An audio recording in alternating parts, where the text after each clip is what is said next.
Well, good morning. Let's hear it for the gifts of the goddess.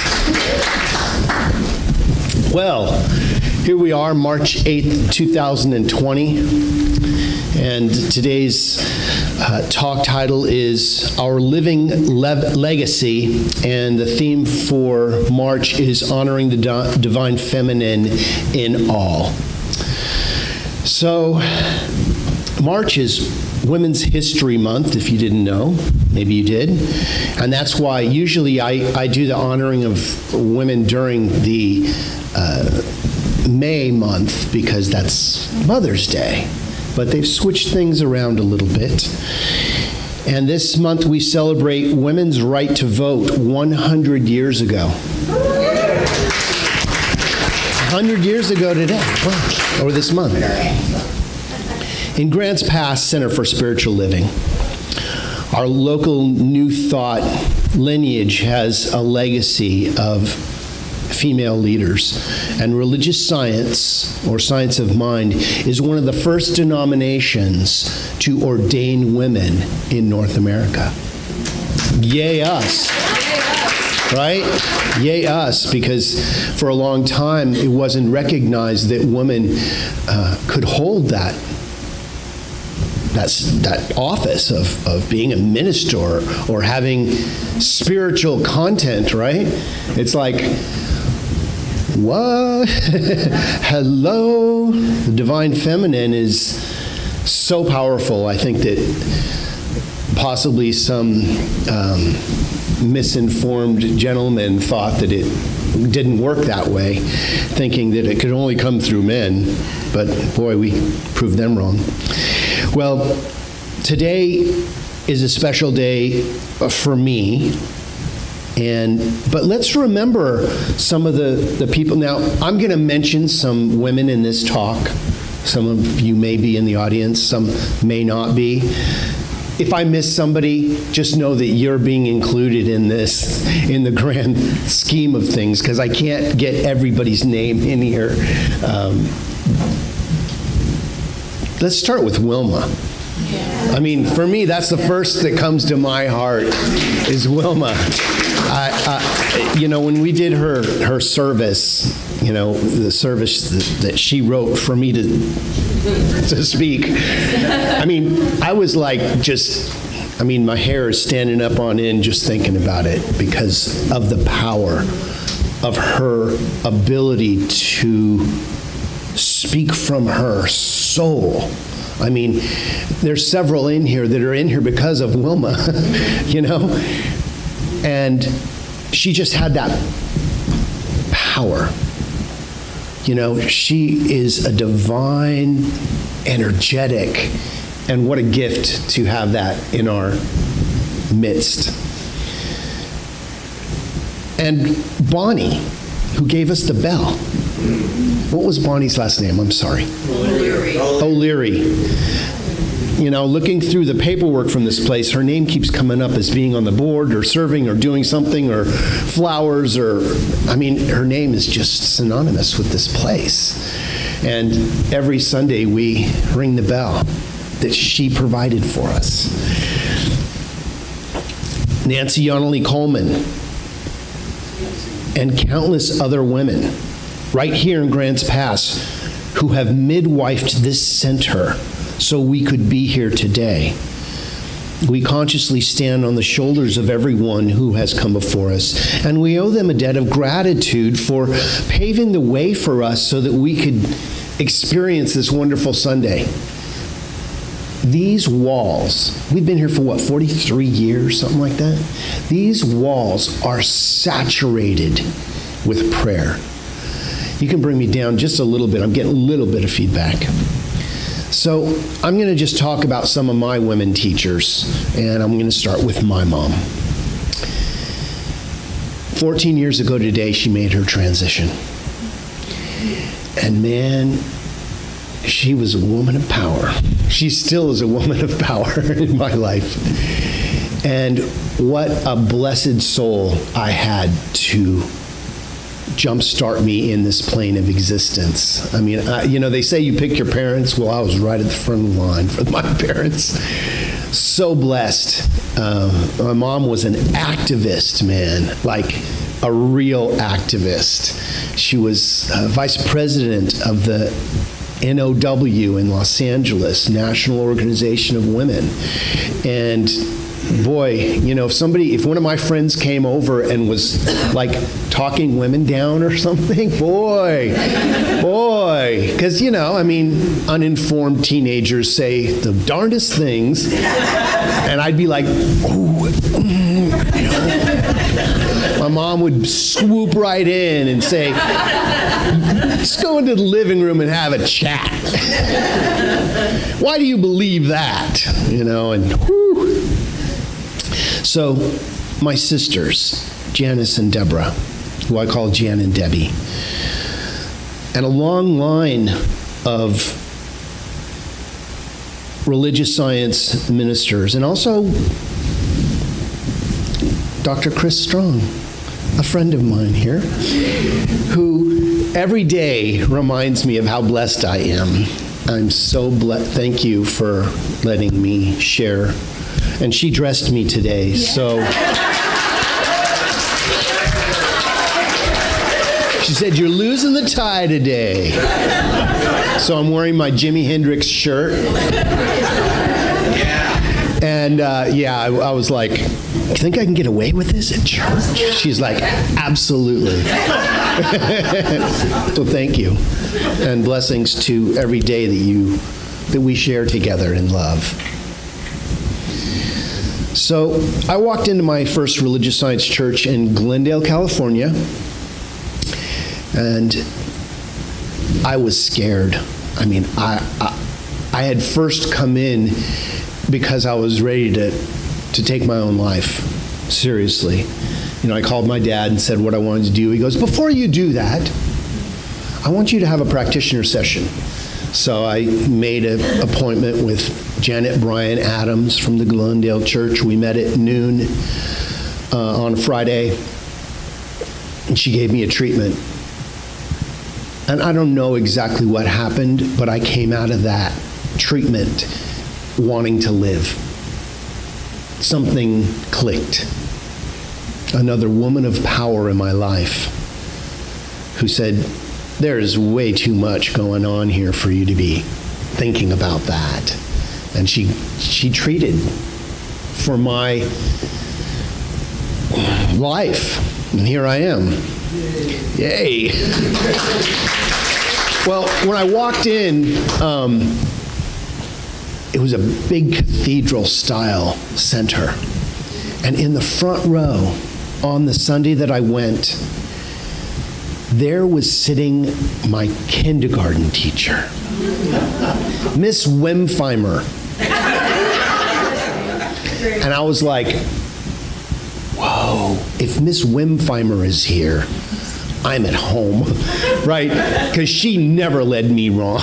I mean, that was my kindergarten teacher. Like, you don't forget, your kindergarten teacher. Well, I never forgot Mrs. Wimpheimer. And when I saw her afterwards, I said, she's like, "Oh, you're going to love this teaching. You're going to get so much out of this." And she was just so happy that we connected on that level, That was a real divine feminine in my life, right? I mean, powerful.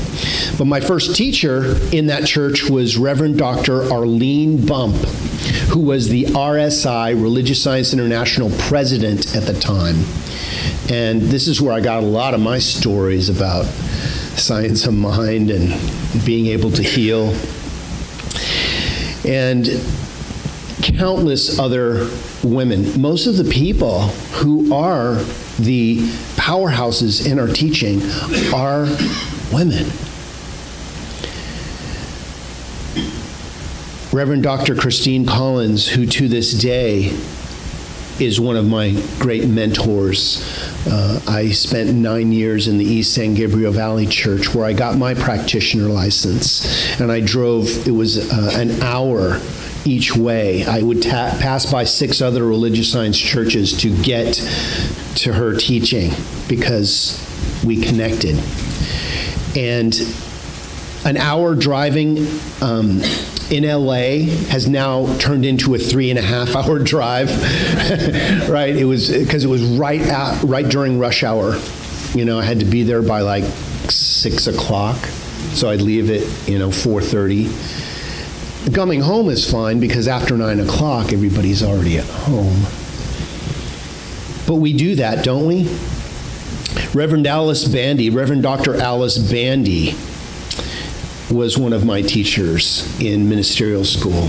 She assisted me in getting into the school of ministry and was very instrumental in my life. But I could list hundreds of women who have assisted me, and many centers for spiritual living, Religious Science International, United Church of Religious Science. But we can go all the way back to the 1800s. Madame Blavatsky, say it right, and Emma Curtis Hopkins, and again, I can't sit here and name them all. But today, some of the power women in this room are Sherry Davis, Nan, and all the practitioners that step forward into these roles of power and assist us in remembering who we are. And sometimes calling me on my misinformation, because that's what we do for each other. Isn't that, a good friend will say that your hair is out of place, but another good friend will tell you when your zipper's down, right? Right? It takes a good friend to do those sorts of things. So this week gives us an opportunity to highlight this legacy and how we're lifted on the wings of those female spiritual leaders that have come before us. Also an opportunity to highlight our current female leaders in our lives and who your female role models were. Our principles stand for the presence and the existence of the divine within and through the one mind, male and female, gay and straight, regardless of political party or sexual orientation. This presence contains the masculine and the feminine of all things. God is genderless because it is all genders rolled into one. This presence is the presence that lives your life.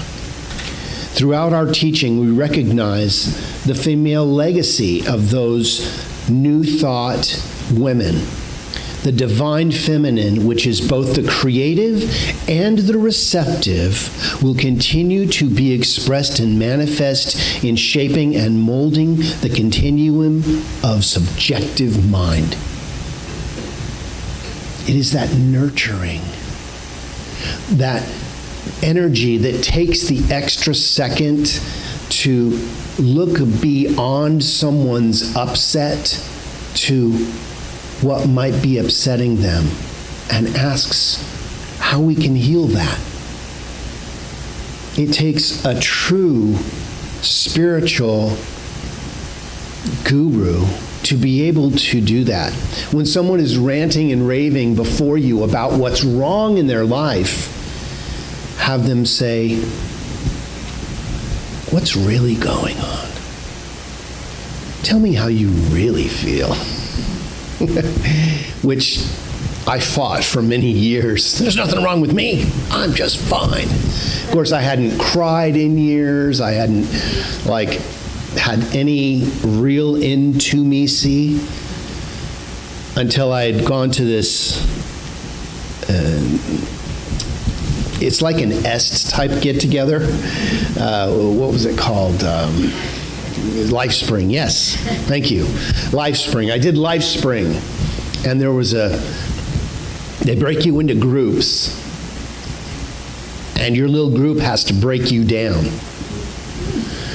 I would not suggest doing this without proper guidance, because this group was going after me, and I was laughing, because I was like, you don't know me. You don't know me. Who are you to, down talk me? And they were digging in. They were finding everything about my hair and about my height. And this was their job, was to break you down, because everybody has to be broken down to be broken through. That's part of what they teach. And there's a place for that, done in the right setting with the right people. But the facilitator took me aside. He said, Steve, you either break down or you're out of here and you're not getting your money back. Well, that hit me right in my pocketbook. I had paid a good sum of money to be there for the weekend, and I was not going to get a refund. I was just going to be asked to leave. So I said, tell me, what do you do? How do you do it? And he goes, you ever had an animal die in your life? I'm like, I couldn't stop crying for the rest of the program. He's like, okay, good, you're broken down, good. You can stop crying. But I had to get in touch with that part of myself that had that loss. And it hurt. But I had not cried in so long because I had stuffed that stuff down. But it was because of the feminine, the divine feminine aspect that I had not been in touch with myself, that had not been accessed in years, that allowed me to open up in a way that I could walk through that portal and learn from it and be better for it. Now, it still comes up once in a while. Watching movies, or if I get the right song on the radio at the right time, boy, I'm a blubbering fool. But that's good. That's good. It comes up to go away. And it needs to come up, because if it doesn't, those are the things that upset us, where we're upset with some weird little thing and we're in front of the produce section cursing at the carrots or something. And people are like, what do you see you're so upset about the carrots about? And it's not the carrots, it's something else that I haven't dealt with, right? Just inviting you to look at that differently in your life. I digress. So New Thought Movement has long realized the divine feminine through the legacy of its female leaders and the consciousness they demonstrated. Ernest Holmes' first practitioner was his wife, Hazel Holmes. And talk about a power couple. Talk about power to be able to go home and be with your practitioner. I'm sure they had some interesting, challenging. Is this my wife hat or my practitioner hat that I'm wearing tonight? But as we know, you can't not be a practitioner. You can't unknow the truth. Once you know it, it has been revealed to you. It is part of your makeup and part of your tool belt of ways to express in this world of form. As our principles support the presence and existence of the one mind, we recognize the aspect of the divine feminine in each of us as it impacts our life. The presence of this masculine and feminine aspect come from the one mind, body, and spirit. There's no way to separate those things. It is all one. It is the oneness we talk about in the divine as one, as masculine and feminine. We continue to understand and explore the unification of these aspects, recognizing the divine feminine has been integral to the receptive and co-creation that exists within us. We have been guided by the female spiritual leaders of the past to adopt and accept the connection of the divine feminine in our daily lives. There are so many who have gone before us, who are nameless, who just came into this teaching, became practitioners, and made their transition that we'll never know their name. That's what I love about this teaching. It's not just something we do on Sundays. This is how we live our lives. When people come before us during the week, because we have this teaching, we see things differently. We don't see a problem. we see a challenge. And we meet it with scientific prayer treatment in our own minds. We say, this too is good. This too is God. I demand to see the blessing in this. Some are easier than others. So I understand, in understanding how the divine feminine exists within each of us, our current female spiritual leaders have benefited from the legacy of those who have come before them. This rich history has been fertile ground to recognize and hold the principle, the connection of the one mind as it relates to the divine feminine. In recognizing this, our current female leaders can call forth their divine feminine qualities to continue to lead and demonstrate its connection to spirit and the one mind, even if they're male or female. This is the beauty. Because there is no gender in the one, all aspects of both male and female get to be part of our makeup and our experience. We may lean one way or another, but in certain situations where you see a very powerful man petting a cat and being as gentle as anyone can be, you see it being demonstrated in that. So in Science of Mind, Ernest Holmes says, and this is Science of Mind, page 96.3, the soul, it has been called the universal feminine or the holy womb of nature because it is receptive and creative.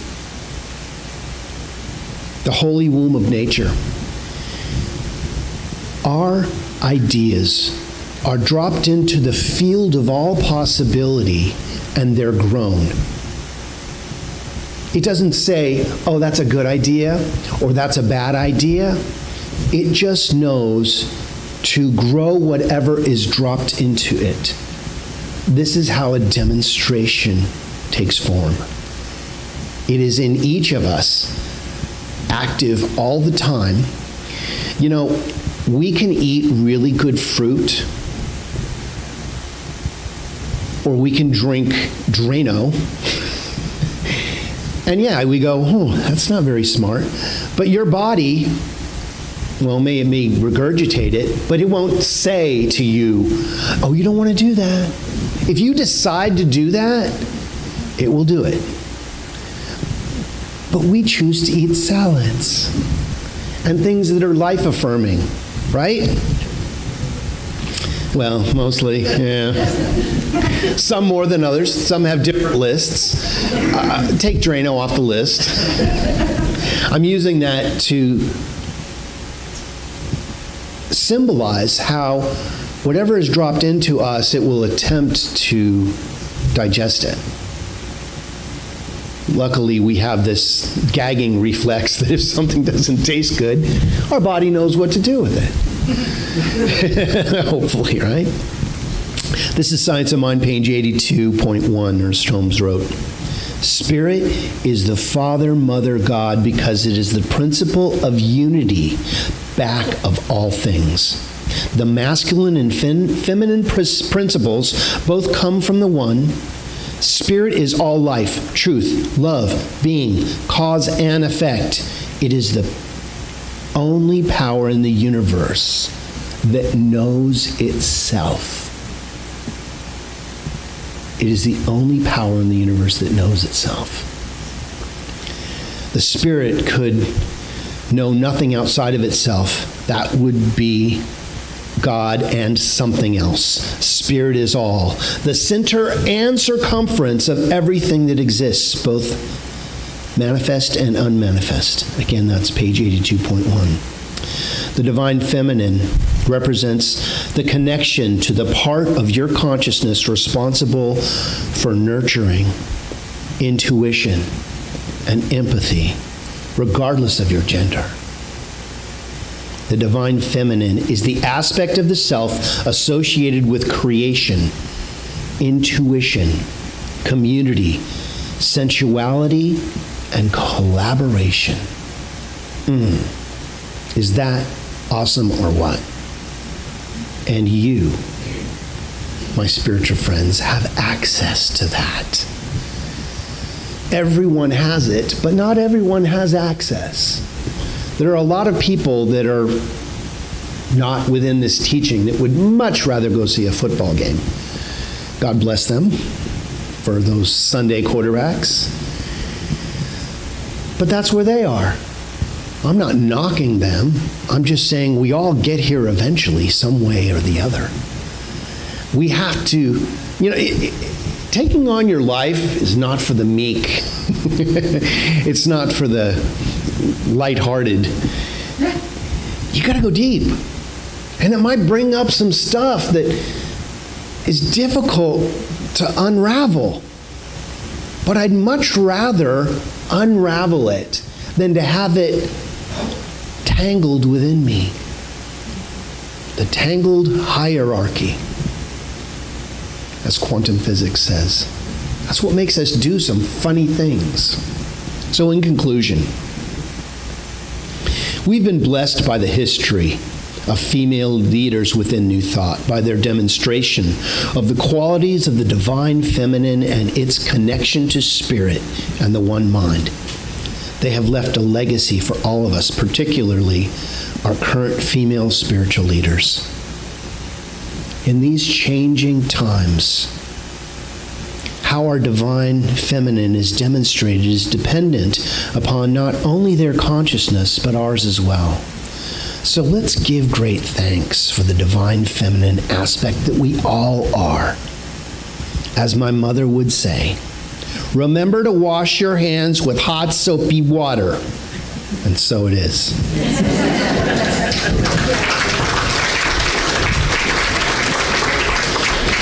Oh, they couldn't be truer today, right?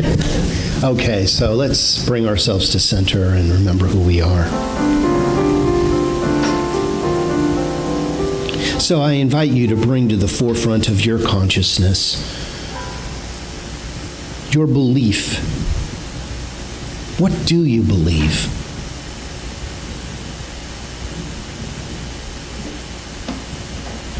Something is animating this field of all opportunity. Something has dropped each of us into the womb of life, and we are demonstrating that life as we move forward with what we choose to be, do, and have. For truly, there is only one of us here. It is the power of creation. Call it what you like. Something is bringing everything into this manifest world and bringing it back through and recycling it perfectly back into itself on an ongoing basis. And each one of us is part of that expression. So I invite you to bring to mind what you're working with today. What is yours to do? What is your dream? What is your wish? Or what is your desire? I invite you to move to the place of it already being demonstrated. What does your mind see as already done? It might take you a moment to leapfrog to the solution, but as we invite the solution in and open our consciousness to there being a solution, a resolution, a new idea, it opens the very spiritual nature of itself to believe that there is a way. For truly, there is a way. Be it the healing of the body, moving all the right cells to all the right places. Maybe a healing in your relationship experience, where the right words are said at the right time for a release of something that may have been a challenge. Maybe creative self-expression is calling for a modality to express through you. Can you see it as done? And as we do look at it as already done, something beautiful is activated. The power of the very infinite being that we are is given the green light, is flipped into the on position, and the divine circuits are now flowing. Something beautiful and wonderful is happening right here and right now. As we invite in the healing, we invite in the revealing of the truth, letting go of what no longer serves us, and not to deny it, but not to give it any more power. We move into our greatest yet to be right now. So let us give great thanks. Let our hearts overflow with the love of the universe as a fountain within ourselves, ever replenishing itself as who and what we are. We are so blessed. And we take full advantage of that blessing by living fully, wholly, and beautifully.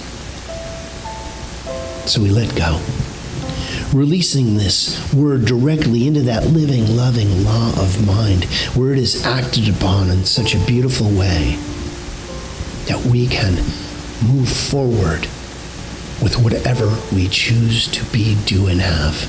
And for this, we are so grateful as we affirm it together by saying, so it is. Amen.